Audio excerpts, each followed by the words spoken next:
काहीही होणार नाही रमाबाई, कारण की असा दिवस येणारच नाहीये. काम केलंय ना आता, झाले तुमची मजुरी. जा आपल्या पळपुट्या नवऱ्याला शोध. वकील साहेबांना वेळ दिला आहे ना, वेळेच्या आधी जर तुझा नवरा नाही सापडला तर एका अर्थाने अपराधी ठरेल तो रमाबाई. जोशीजी, त्याची काळजी तुम्ही का बरं करताय? आम्ही हे समज केलं आहे ना, ते बी करून घेऊ. तुम्ही जाऊ शकता, तुमचा वेळ वाया न घालवता.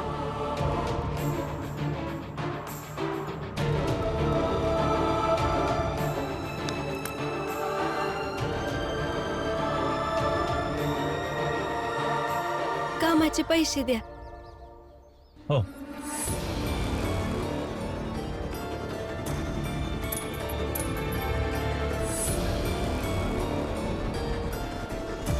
धन्यवाद.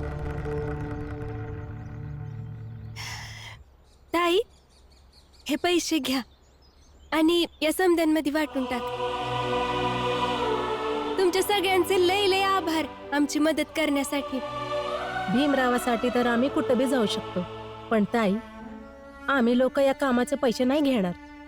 नाही, हे बघा, हे तुमच्या कामाचे पैसे आहेत, हे तुम्ही घ्या. जर तुम्ही नाही घेतले ना तर ते स्वतःच द्यायला येतील तुम्हाला. ताई, मी बाबांना त्यांना शोधायला जाते, तुम्ही दोघी घरी जा. हा, ठीक आहे, जा.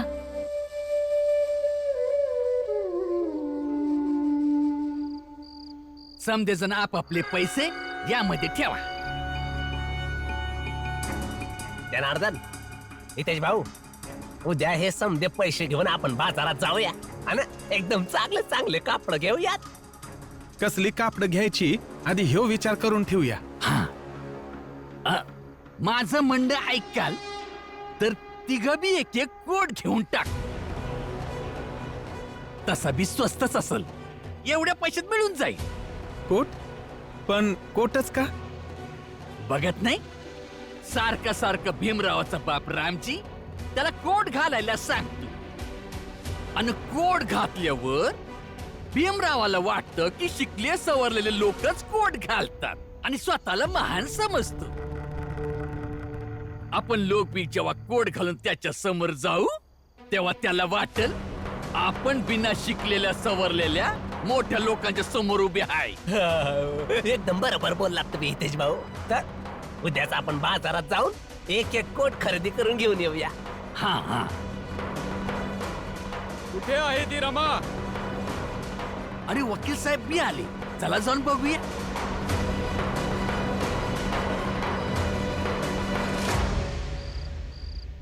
कुठे गेले हे? कुठे शोधू यांना? रमा, त्या बाजूला कोणीच नाहीये, मी तिकडूनच येते. कुठे गेले? असं कसं जाऊ शकतात हे? असं तर लय बोलत असतात. रमा, मी तुझ्यापासून काय नाही लपवणार. सकाळीच गपचूप निघून गेले, सांगितलं बी नाही मला. असं वाटतंय ना की जर भेटले ना तर लय भांडावं त्यांच्याशी. भांडण काय, बोलणार बी नाही. रमा, काळजी करू नकोस पोरी, येईल तो. मला बी माहितीये मावशी, येतील, पण कधी? सकाळी गेले आहेत, रात्र झाली आता. रमा, रमा, लवकर चल चाळीत. तो वकील परत काहीतरी नाटक करतोय, जोर जोरात ओरडू राहिला. ताई, वकील नका म्हणू, वकील साहेब म्हणा तुम्ही. काय? शिकून सवरून माझ्या नवऱ्याला बी वकील साहेबच बनायचंय ना? त्यांचा मान ठेवणं जास्त गरजेचं आहे. हा.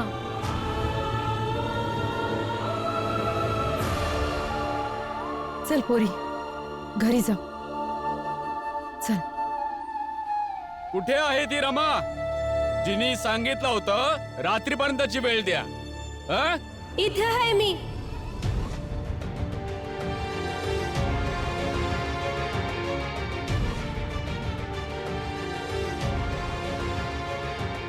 आली का? कुठे तुझे सासरे, आत्या आणि तो न्यायाचा रक्षण करता भीमराव? तसे तर आता हे सिद्ध झाले आहे की भीमराव कायद्यापासून पळतो आहे. फौजदार साहेब, आता तुम्ही यांना चौकीवर घेऊन जा आणि सकाळपर्यंत चारही दिशांना दवंडी पिटली जाईल की रमाला अटक झाली आहे. भीमराव कायद्यासाठी भले येणार नाही, पण तो तुझ्यासाठी नक्कीच येईल. अहो, जिजाबाईंनी आम्हाला इतके सांगितले होते की तो बायकोचा गुलाम आहे. वकील साहेब, याला बायकोचा गुलाम नाही, याला बायकोचा सन्मान म्हणतात.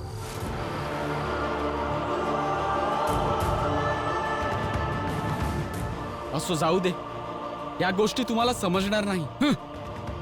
सोडूनच तर देतोय अशा वायफळ गोष्टी. फौजदार साहेब, यांना सांगा स्वतःच्या मर्जीने चौकीवर या, नाहीतर जबरदस्ती घेऊन जाईन. काय म्हणत आहात तुम्ही?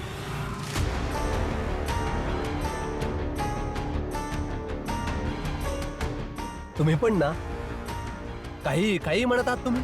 अहो, ही भीमरावची पत्नी आहे, रमाबाई. भीमराव ज्या आदर्शांना मानत असतो, ज्यांचे पालन करतो, ही सुद्धा त्याच आदर्शांचे पालन करते.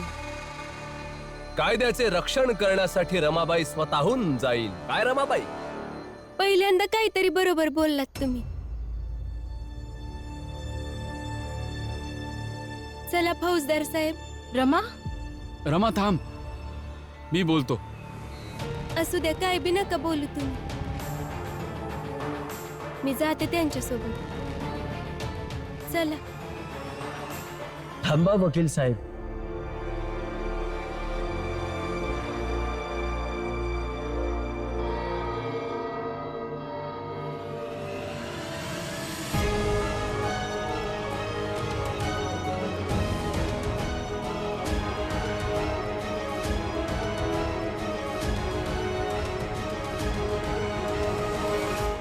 मी, माझे बाबा आणि माझ्या आत्या आलो. आता रमाला घेऊन जाण्याची गरज नाहीये.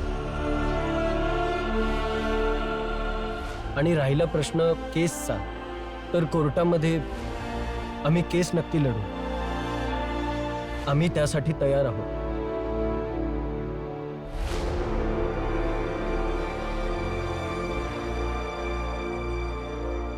आणि फौजदार साहेब, आता तर आम्हाला चौकीवर यायची बी गरज नाही. ठीक आहे, निघूया मग. फौजदार साहेब, तुम्हाला एक विनंती करायची आहे. कमीत कमी महिलांना तरी सूर्यास्तानंतर अटक नका करत जाऊ. ह्याने कायदा मर्यादित राहील आणि माणुसकी जिवंत राहील. तू बरोबर बोलतोयस भीमराव.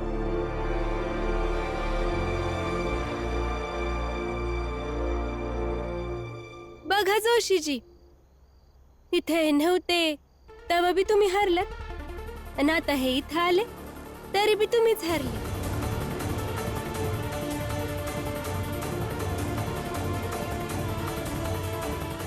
जावा, झोपून घ्या आणि विचार करा की माझ्या नवऱ्यापासून हारता हारता आता तुम्ही विचारांपासून बी हारायला लागले. ए रमाबाई, हारणं जिंकण्याच्या गोष्टी नंतर. कोर्टाचा निर्णय अजून बाकी आहे, समजलेस? पण कोर्टात कसे काय जिंकाल? तुमच्याच स्वतःच्या लोकांनी तुझ्या विरोधात लेखी साक्ष दिली आहे.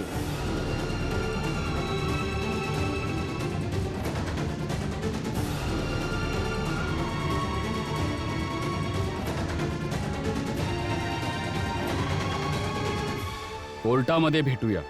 हो, नक्की भेटूया.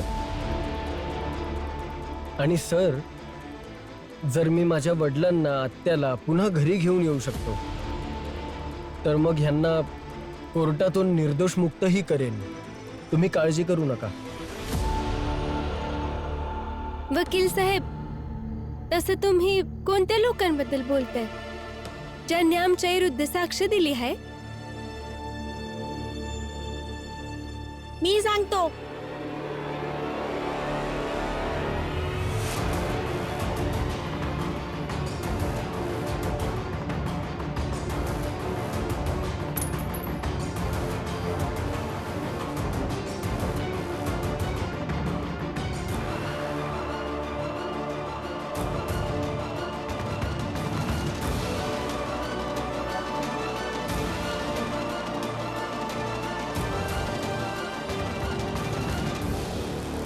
हे काय आहे दीपक?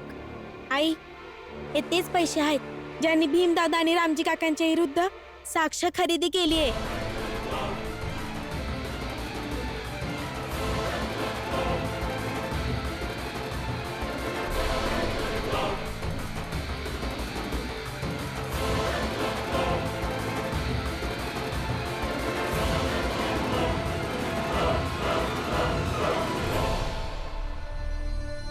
अय, आमचे पैसे चोरी केलीस तू?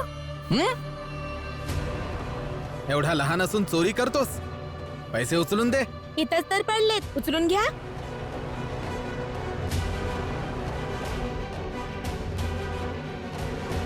एवढ्या नीच पातळीचे आहे ना तुम्ही लोक? लाज नाही वाटत तुम्हा लोकांना? भीम आणि रामजी भाऊंना प्रत्येक वेळी त्रास देण्याची एक बी संधी सोडत नाही तुम्ही लोक, आहे ना?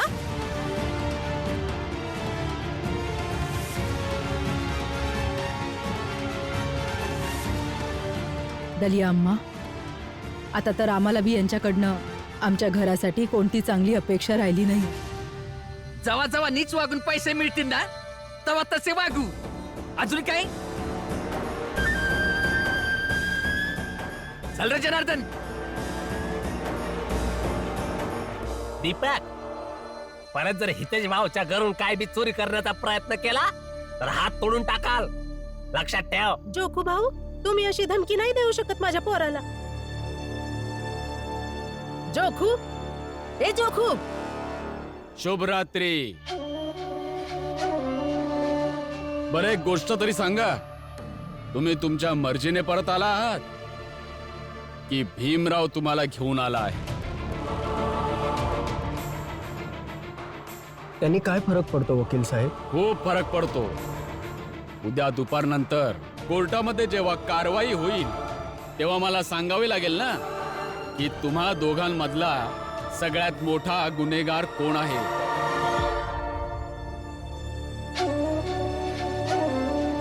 तू की तू?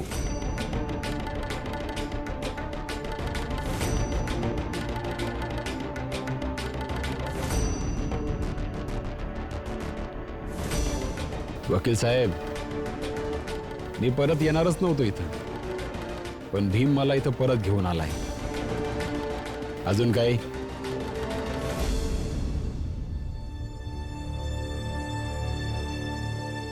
आता निघायत ना? निघा. जातो आता. तुम्हा दोघांना उद्या दुपारनंतर नक्की भेटेल.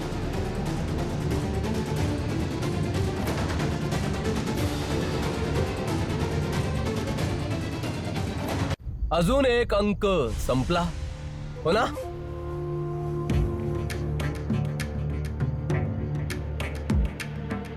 काय नाही समजला? अहो, किती वेळा समजावले आहेत तुम्हा लोकांना. तुमच्या लोकांचं जीवन एक तमाशा आहे. अगदी नाटकांप्रमाणे एक एक अंक संपत असतो आणि मी येत असतो तुम्हा लोकांच्या जीवनाचा हा तमाशा बघायला. नरोत्तम जोशी, गैरसमज सुधरवा. आमचं आयुष्य तमाशा नाही, संघर्ष आहे. तुम्ही आणि प्रचंड देव वारंवार इथे यासाठी येत नाही की इथे तुम्हाला तमाशा बघायला मिळेल, तर तुमच्या मनात आणि डोक्यात कुठे ना कुठे ही भीती बसली आहे की आमच्या या संघर्षात विजय नको व्हायला. आणि हीच भीती, हीच बेचैनी आहे जी बरोबर तुम्हाला इथे आणून ठेवते. काय म्हणाला? तमाशा नाही, संघर्ष आहे. नाही, तमाशाच आहे. बघ बघ तुझ्या बापाला त्याच्या वृद्ध अपंग बहिणीला घेऊन रात्री पळून जातो. मुलगा काय करतो? मुलगा बापाला शोधून आणतो.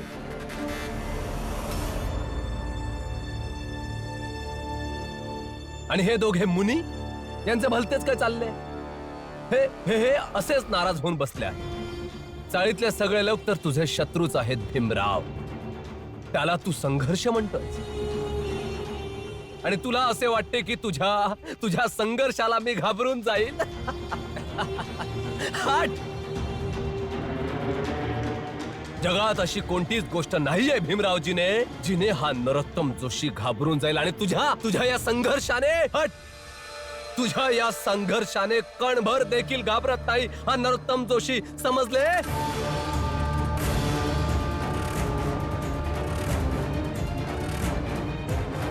एक गोष्ट सांगू तुम्हाला, जेव्हाही माणूस प्रतिक्रिया दिल्यानंतर जास्त हसतो, जास्त चिडचिड करतो ना, तेव्हा समजून घ्यायचं की त्याची प्रतिक्रिया बनावटी आहे. ज्या पद्धतीने तुम्ही विनाकारण आत्ता चिडलात, माझ्या बोलण्यावर सारखे सारखे हसत आहात, त्यावरून हेच कळतंय की तुमच्या प्रतिक्रियेमध्ये सुद्धा काही ना काही खोट आहे.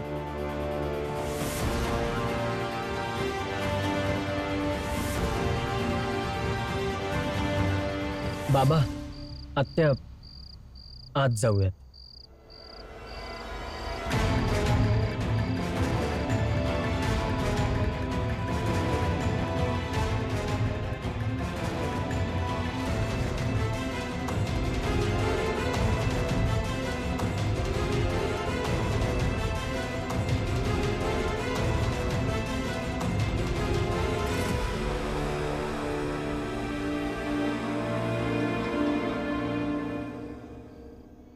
तुम्ही जेव्हा उठून गेला तेव्हा मला उठवलं का नाही? कारण मी त्यांना शोधायला नाही, घरी परत आणायला चाललो होतो. कुठे बी जायचं असू देत, मला बी सोबत घेऊन जायला पाहिजे होतं ना. पण त्यावेळी मला नाही वाटलं तुला उठवायला हवं.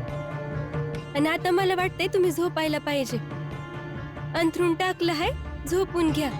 रमा, हे काय वागणं झालं? आता झालं ना, सोडणं विषय. ठीक आहे ना, इथून पुढे लक्षात ठेवीन. इतकं चिडायची गरज नाहीये तुला. मी तुझ्याशी बोलतोय, ऐकतेस ना रमा? मी बी माझं अंथरूण टाकलं आहे, मी बी झोपते, तुम्ही बी झोपून घ्या. काय नाही झालंय. अगं, म्हणजे चिडचिड करायची तर काही करून करशीलच. सोड ना आता, झालं ना. आणि इतकं काय झालंय रमा? इतकं काय झालं माहितीये तुम्हाला? तुम्ही जेव्हा घरी नव्हते, मला काय वाटत होतं? मला वाटत होतं की तुम्ही मला सोडून निघून गेलात. माहिती होतं की तुम्ही असं नाही करणार. पण जर न सांगता निघून गेलात तर काय वाटेल कुणाला? भीती वाटत होती मला तुमच्यापासून दूर जाण्याच्या विचाराने. तुम्ही सांगून लंडनला शिकायला जाल, 5-5 वर्ष येणार नाहीत. मला वाईट नाही वाटणार, चिडचिड नाही करणार. पण जर एक दिवस बी न सांगता गेलात ना, चिडचिड बी करेल आणि रडेल बी.